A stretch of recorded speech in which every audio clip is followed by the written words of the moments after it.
as I got everything ready for my daughter's surprise graduation party. I found myself thinking back on our family's journey. Raising 3 kids on my own after the divorce was challenging, but it was those hardships that brought us closer and made moments like these even more special. I was humming a tune, busy with the party setup, when someone showed up at our door. In the midst of it all, I considered sending my son, Anthony, to stall for a bit more time. But when I opened the door, I was greeted by an unexpected visitor. "Hey there," he greeted with a casual wave, looking so disheveled he could be mistaken for someone without a home. I froze, speechless. "Dad?" The voice snapped me out of it, and I turned to see my children staring at the man, Mark, with a mix of shock and disbelief. Karen, my daughter, outright rejected Anthony's attempt to acknowledge the man, insisting he was no longer part of our family and ushering Anthony back inside. Mark, trying to reclaim a place in our lives, boasted arrogantly about taking care of us again. His words hung in the air, absurd and out of place, prompting laughter from us, though his confusion soon turned to anger as he ranted about not being mocked. "What's all this noise? What's happening?" Another voice joined in, curious about the commotion outside. With a deep breath, I decided it was time to confront my ex-husband decisively. "Let me introduce you to our lives now. I'm Andrea, a 35-year-old who juggles being a stay-at-home mom and working remotely. Even though life hasn't turned out exactly as I expected, I have built a good career in an engineering advertising firm, nurtured important relationships, and found joy in my life. Our mornings are full of energy. Between my middle school son, Anthony, asking why I didn't wake him up sooner, and my high school daughter, Karen, who does well in school but is timid when it comes to romance. Mark, my husband, who was once my mentor at work, now often gets caught up in his phone, leaving me to manage the household's bustling dynamics. Through these ordinary moments and unexpected challenges, our family navigates life's complexities, drawing strength from each other and finding joy in the journey, no matter how unpredictable it may be. When I first met him, he was earnest, yet his lack of attention to detail and unreliability in crucial moments were apparent. Back then, I never saw him in a romantic light, but his persistence eventually led me down the aisle, marking the first time I acknowledged my susceptibility to persuasion. Recently, Mark earned a promotion to manager, necessitating more business trips. While I'm proud of his achievement, his evasive answers about his return dates and his irritable dismissal of my attempts to offer comfort, like shoulder massages, have been disheartening. At home, he's constantly on his phone, diminishing our family interactions, and he often returns late, even outside of his business travel schedule. I've hesitated to question his late nights, avoiding confrontation. Today, like many times before, he's vague about his trip details. His sporadic homecomings are treated as ordinary, expecting meals on demand. My gentle inquiry about his return was met with an explosive response, chilling the once peaceful atmosphere. Shocked, I barely held onto a plate, apologizing for my question, only to watch him leave the room with a mix of anger and guilt, not uttering a single word. As he slammed the door behind him, my attempt to discuss finances was cut off, leaving an unsettling silence in his wake. Karen, noticing the tension, turned to me while Anthony's grip on his mug betrayed his anxiety. I attempted to diffuse the situation, blaming myself for adding stress to Mark's already heavy workload. Karen, ever supportive, reassured me it wasn't my fault, her embrace offering a brief solace amidst my swirling emotions. Realizing it was time for school, I urged my children to leave, catching only muffled words from Anthony as he hurried out, leaving a trail of dust behind. Karen's backward glance, filled with concern, met my forced smile, a smile that couldn't mask the lingering unease. After they left, the silence felt as oppressive as a dark, isolated cave, amplifying the echo of Mark's harsh departure. The quiet house, now void of its usual morning chaos, seemed to hold the weight of his words, a stark reminder of the distance growing between us. In the face of adversity, I've learned to push aside the negative feelings, sometimes even giving myself a little pep talk to stay motivated. With Mark no longer contributing financially, it's on me to ensure our children have everything they need. Drawing from my past experience, I've embarked on a career as a graphics designer. The income isn't always predictable, but my determination to provide for my family keeps me going. I remind myself to stand strong. Even as I finish up the laundry, enjoying the beauty of a day marked by a single cloud in the sky, and humming tunes from my youth to keep the spirits high. Mark's frequent business trips have become the norm, with his returns home before the late hours becoming increasingly rare. When I tentatively ask about his late nights, his responses are dismissive, leaving no room for discussion. His communication has dwindled to brief, cold exchanges, a stark contrast to the partner I once knew. His indifference as he walks away leaves me momentarily stunned, but I quickly regather my composure. My primary concern now shifts towards our financial stability, acknowledging the reality that I cannot rely on Mark for support. I've managed to organize our finances into 4 separate accounts, one for my graphics designer income and daily expenses, another for the mortgage payments to Trust Bank, and a third reserved for absolute emergencies. While the first account is currently stable, the thought of the long-term mortgage payments brings a sense of dread. I avoid dwelling on this, choosing instead to focus on the immediate tasks at hand. However, upon checking the rarely accessed emergency account, I'm confronted with an unexpected and unfamiliar withdrawal. The discovery is unsettling, sparking concerns of potential fraud, especially since my children are unaware of these accounts. The possibility of a scam crosses my mind, but the selective withdrawal pattern doesn't fit. This prompts a deeper worry, bringing to mind a suspicion that's hard to shake off.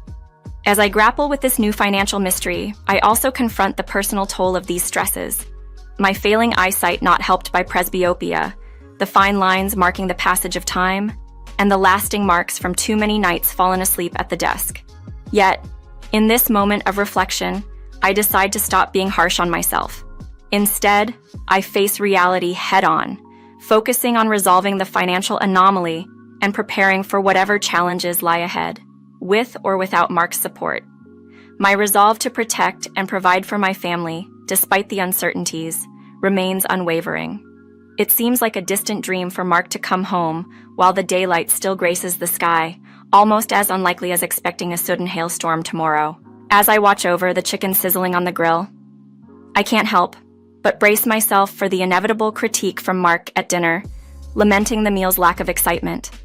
Cooking and moments alone used to offer brief respites from my daily worries, but now they're overshadowed by a growing sense of dread.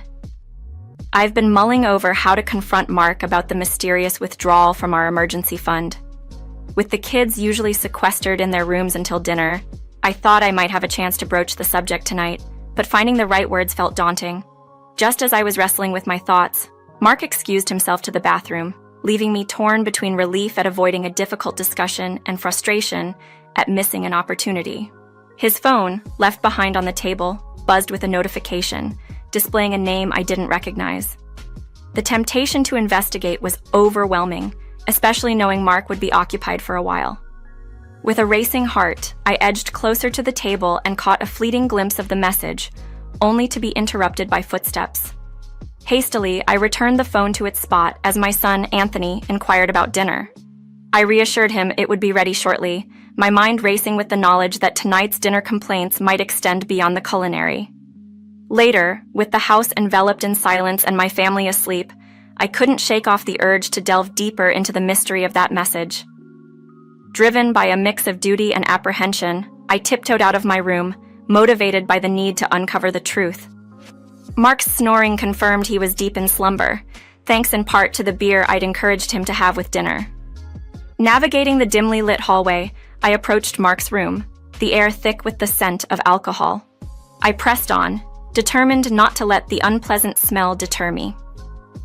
Reaching his bedside, I eyed the phone, its cable a lifeline from the outlet. I knew unplugging it would awaken the screen, potentially revealing more than I was prepared for. Yet the need for answers guided my trembling hands.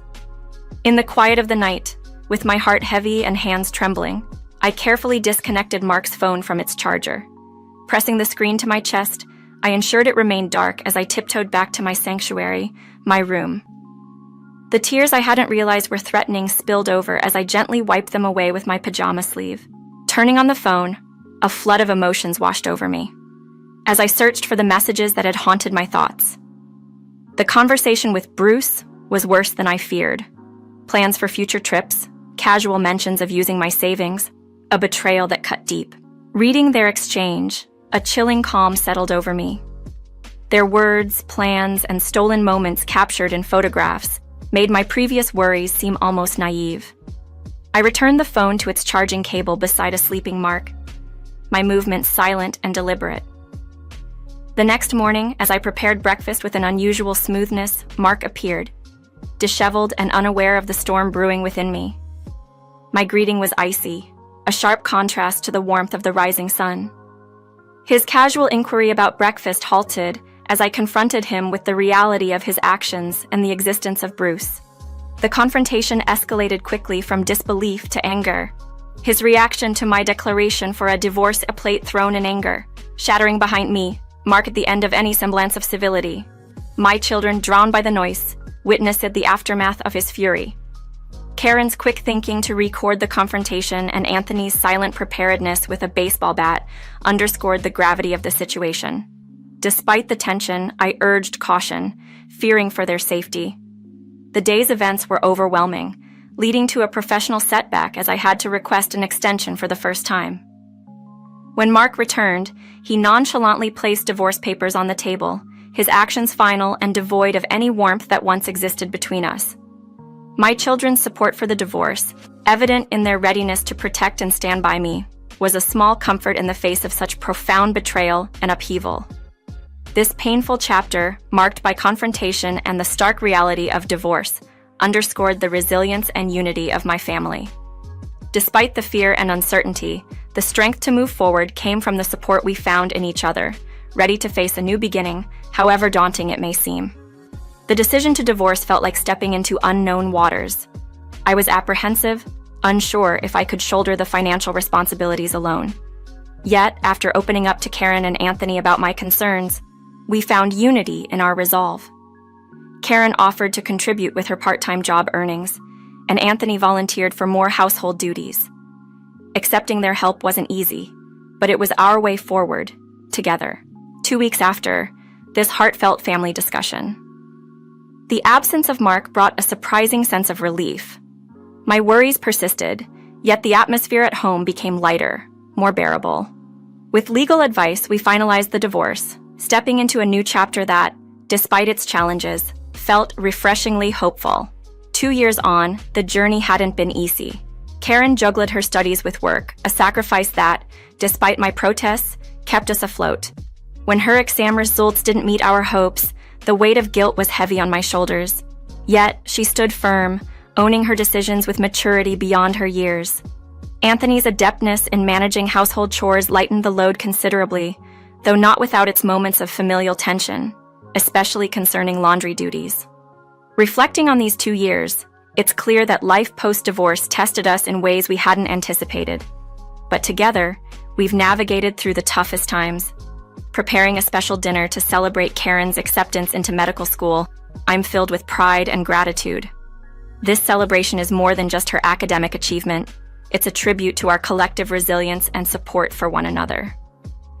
As I'm setting up for our small party, the unexpected arrival of Mark interrupts the preparations. His disheveled appearance and mismatched clothes take me aback.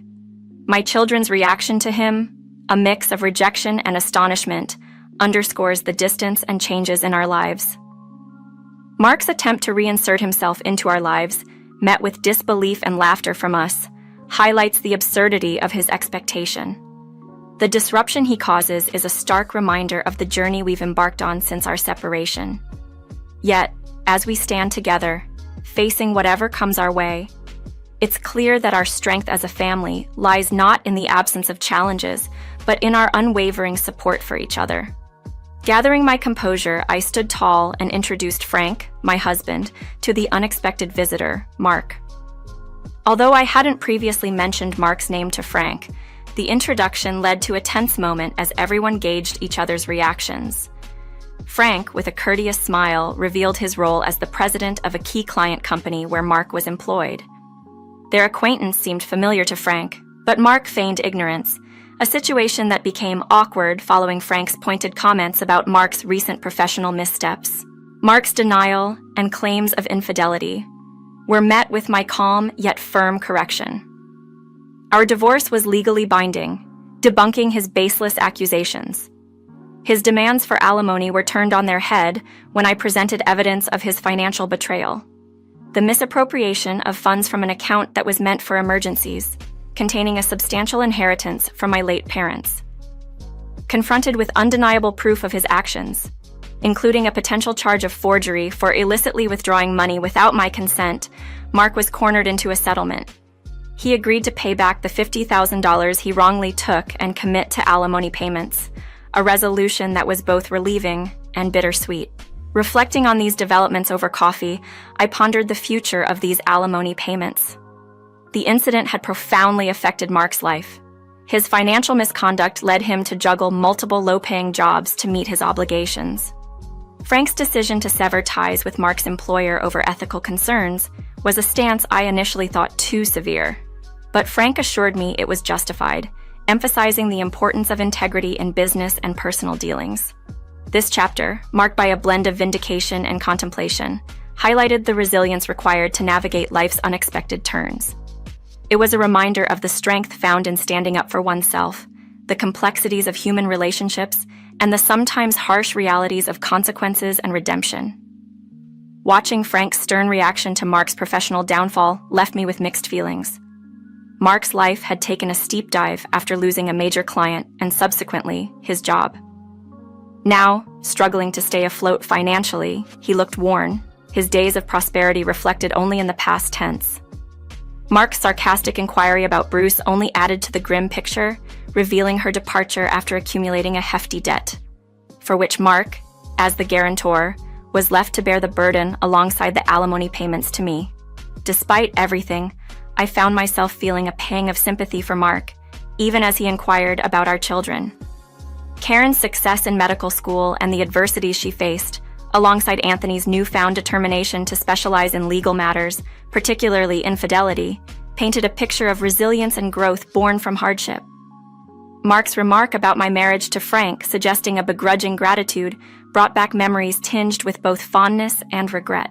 His old habit of touching, his earlobe in embarrassment reminded me of simpler times before life's complexities unfolded. The encounter ended with a polite gesture of Mark offering to pay his share, but I handled the bill swiftly, leaving no room for debate. As we parted ways, the thought of my upcoming doctor's appointment and the news of expecting Frank's child filled me with anticipation. Karen and Anthony's reactions to the pregnancy news, a blend of shock, concern, and eventual support, highlighted the ever-present bond and care within our family. Frank's suggestion to take a break from freelancing during the pregnancy was met with my desire to continue working, a compromise reached with a mix of determination and negotiation. Passing a joyful family on my way to the doctor, I reflected on my own happiness, a feeling of contentment enveloping me as I embraced the next chapter of our lives. The journey had been long and fraught with challenges, but it was these moments of love, resilience, and new beginnings that painted a picture of hope and fulfillment.